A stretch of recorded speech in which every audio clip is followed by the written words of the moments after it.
بسم اللہ الرحمن الرحیم۔ السلام علیکم۔ وقت کبھی بھی بدل سکتا ہے۔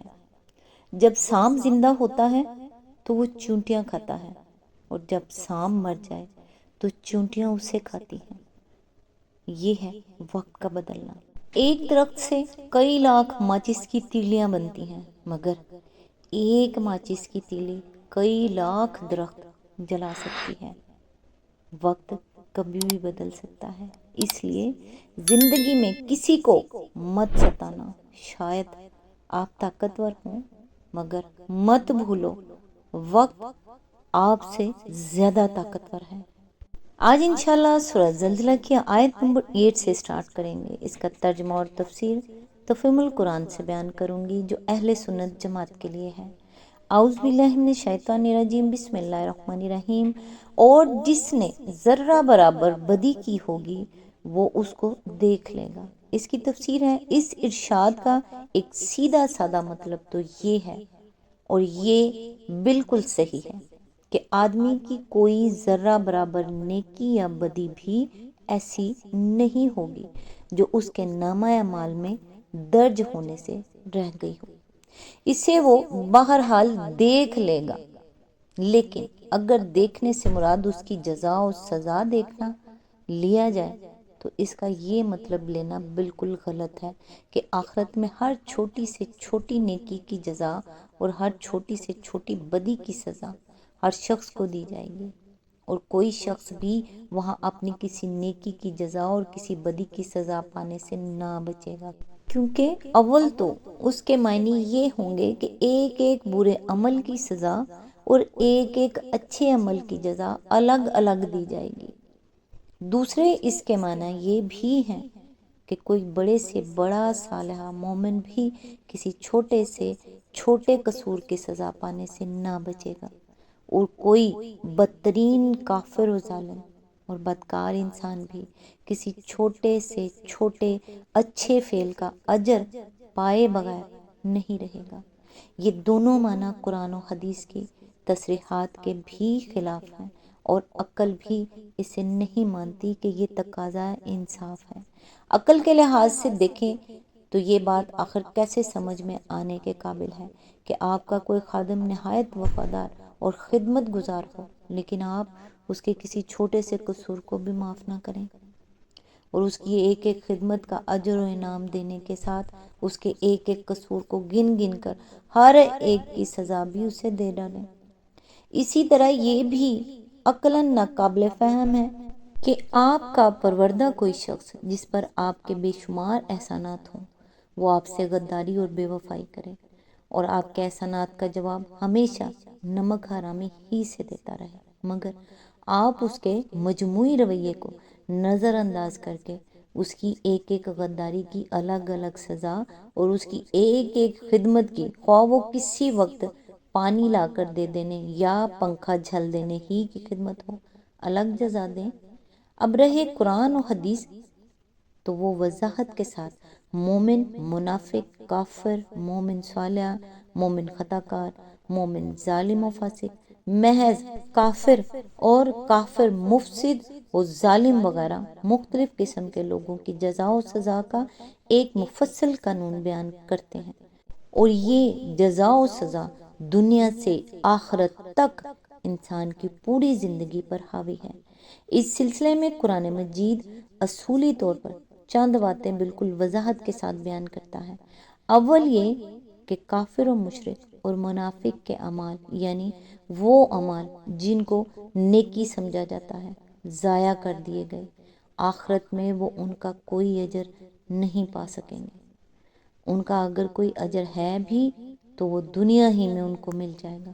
مثال کے طور پر ملاحظہ ہو سورہ الاعراف آیت نمبر 147، سورہ توبہ آیت نمبر 17، 67 to 69، سورہ ہود آیت نمبر 15 to 16، سورہ ابراہیم آیت نمبر 18، سورہ الکہف آیت نمبر 104 to 105، سورہ نور آیت نمبر 39، سورہ فرقان آیت نمبر 23، سورہ الاحزاب آیت نمبر 19، سورہ زمر آیت نمبر 65، سورہ الاحقاف آیت نمبر 20۔ نمبر 2 یہ کہ بدی کی سزا اتنی ہی دی جائے گی جتنی بدی ہے، مگر نیکیوں کی جزا اصل فعل سے زیادہ دی جائے گی، بلکہ کہیں صریح ہے کہ ہر نیکی کا اجر اس سے 10 گنا ہے، اور کہیں یہ بھی فرمایا گیا ہے کہ اللہ تعالیٰ جتنا چاہے نیکی کا اجر بڑھا دے۔ ملاحظہ ہو سورہ البقرہ آیت نمبر 261، سورہ الانعام آیت نمبر 160، سورہ یونس آیت نمبر 26 to 27، سورہ نور آیت نمبر 38، سورہ قصص آیت نمبر 84، سورہ سبا آیت نمبر 37، سورہ المومن آیت نمبر 40۔ نمبر 3، یہ کہ مومن اگر بڑے بڑے گناہوں سے پرہیز کریں گے تو ان کے چھوٹے چھوٹے گناہ معاف کر دیے جائیں گے۔ سورہ نساء آیت نمبر 31، سورہ شورى آیت نمبر 37، سورہ نجم آیت نمبر 32۔ نمبر 4، یہ کہ مومن صالح سے ہلکا حساب لیا جائے گا، اس کی برائیوں سے درگزر کیا جائے گا، اور اس کے بہترین اعمال کے لحاظ سے اس کو اجر دیا جائے گا۔ سورہ العنکبوت آیت نمبر 7، سورہ زمر آیت نمبر 35، سورہ الاحقاف آیت نمبر 16، سورہ الانشقاق آیت نمبر 8۔ احادیث بھی اس معاملے کو بالکل صاف کر دیتی ہیں۔ اس سے پہلے ہم سورہ انشقاق کی تفسیر میں وہ احادیث نقل کر چکے ہیں جو قیامت کے روز ہلکے حساب اور سخت حساب فہمی کی تشریح کرتے ہوئے حضور صلی اللہ علیہ وآلہ وسلم نے فرمائی ہیں۔ تفہیم القرآن جلد 6، سورہ الانشقاق حاشیہ نمبر 6۔ حضرت انس کی روایت ہے کہ ایک مرتبہ حضرت ابوبکر صدیق رسول اللہ صلی اللہ علیہ وآلہ وسلم کے ساتھ کھانا کھا رہے تھے، اتنے میں یہ آیت نازل ہوئی۔ حضرت ابوبکر نے کھانے سے ہاتھ کھینچ لیا اور عرض کیا کہ یا رسول اللہ صلی اللہ علیہ وآلہ وسلم، کیا میں اس ذرہ برابر برائی کا نتیجہ دیکھوں گا جو مجھ سے سرزد ہوئی؟ حضور صلی اللہ علیہ وآلہ وسلم نے فرمایا، اے ابوبکر، دنیا میں جو معاملہ بھی تمہیں ایسا پیش آتا ہے جو تمہیں ناگوار ہو، وہ ان ذرہ برابر برائیوں کا بدلہ ہے جو تم سے صادر ہوں، اور جو ذرہ برابر نیکیاں بھی تمہاری ہیں انہیں اللہ آخرت میں تمہارے لیے محفوظ رکھ رہا ہے۔ ابن جریر، ابن ابی حاتم، طبرانی، بہقی، ابن المنذر، حاکم، ابن مردویہ، عبد بن حمید۔ حضرت ابو ایوب انصاری سے بھی رسول اللہ صلی اللہ علیہ وآلہ وسلم نے اس آیت کے بارے میں ارشاد فرمایا تھا کہ تم میں سے جو شخص نیکی کرے گا اس کی جزا آخرت میں ہے، اور جو کسی قسم کی برائی کرے گا وہ اسی دنیا میں اس کی سزا مصائب اور امراض کی شکل میں بھگت لے گا۔ ابن مردویہ۔ قتادہ نے حضرت انس کے حوالے سے رسول اللہ صلی اللہ علیہ وآلہ وسلم کا یہ ارشاد نقل کیا ہے کہ اللہ تعالیٰ مومن پر ظلم نہیں کرتا، دنیا میں اس کی نیکیوں کے بدلے وہ رزق دیتا ہے اور آخرت میں ان کی جزا دے گا۔ رہا کافر تو دنیا میں اس کی بھلائیوں کا بدلہ چکا دیا جاتا ہے، پھر جب قیامت ہوگی تو اس کے حساب میں کوئی نیکی نہ ہوگی۔ ابن جریر۔ مسروق حضرت عائشہ سے روایت کرتے ہیں کہ انہوں نے رسول اللہ صلی اللہ علیہ وآلہ وسلم سے پوچھا کہ عبداللہ بن جدعان جاہلیت کے زمانے میں صلہ رحمی کرتا تھا، مسکین کو کھانا کھلاتا تھا، مہمان نوازتا، اسیروں کو رہائی دلواتا تھا، کیا آخرت میں یہ اس کے لیے نافع ہوگا؟ حضور صلی اللہ علیہ وآلہ وسلم نے فرمایا، نہیں، اس نے مرتے وقت تک کبھی یہ نہیں کہا کہ رب اغفر لی خطیاتی یوم الدین، یعنی میرے پروردگار روز جزا میں میری خطا معاف کیجیے۔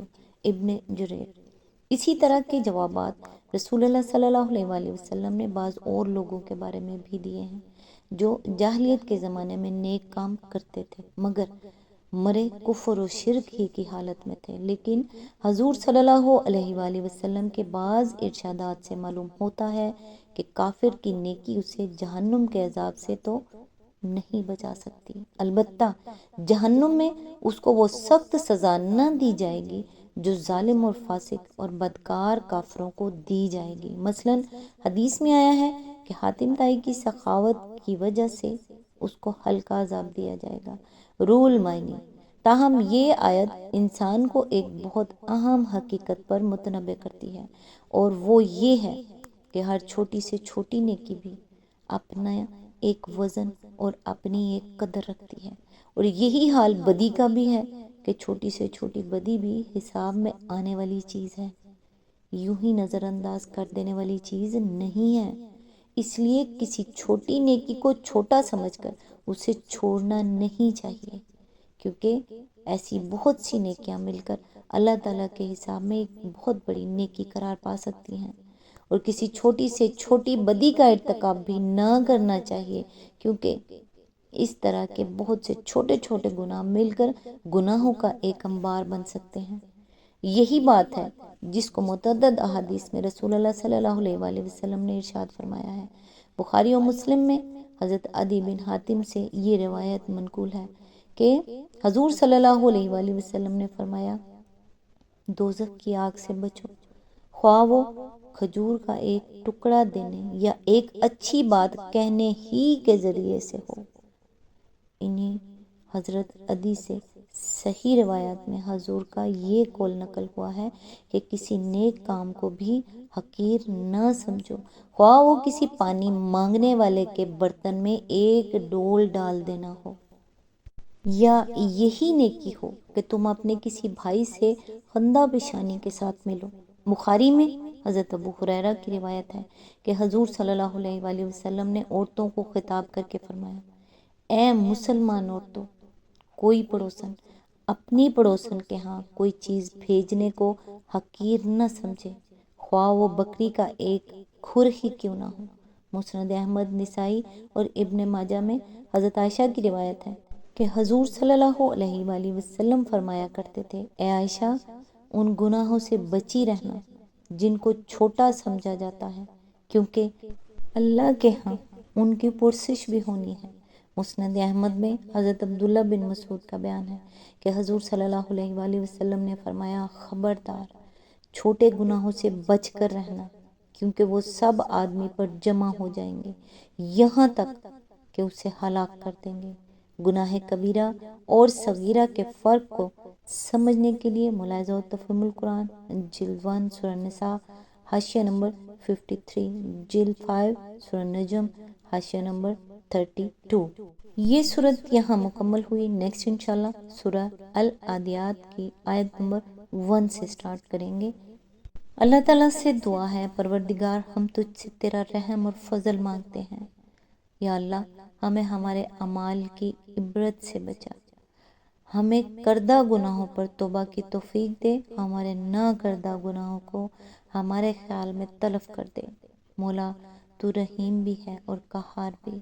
اے مالک کائنات، آپ کے محبوب محمد مصطفیٰ صلی اللہ علیہ وآلہ وسلم رحمت للعالمین ہیں، ہم اسی نبی آخر الزماں کی امت ہیں، ہم سے رحم کا معاملہ فرما، ہمیں ایسے اعمال سے بچا جو تیرے قہر اور غضب کو دعوت دیتے ہیں، ہمیں علم شناسی عطا فرما، ہماری منزلیں ہمارے اعمال سے مشروط نہ کر میرے مالک۔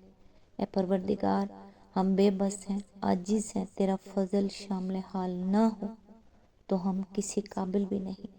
ہمیں سیدھا راستہ دکھا، ان لوگوں کا راستہ جن پر تو نے انعام کیا۔ آمین یا رب العالمین۔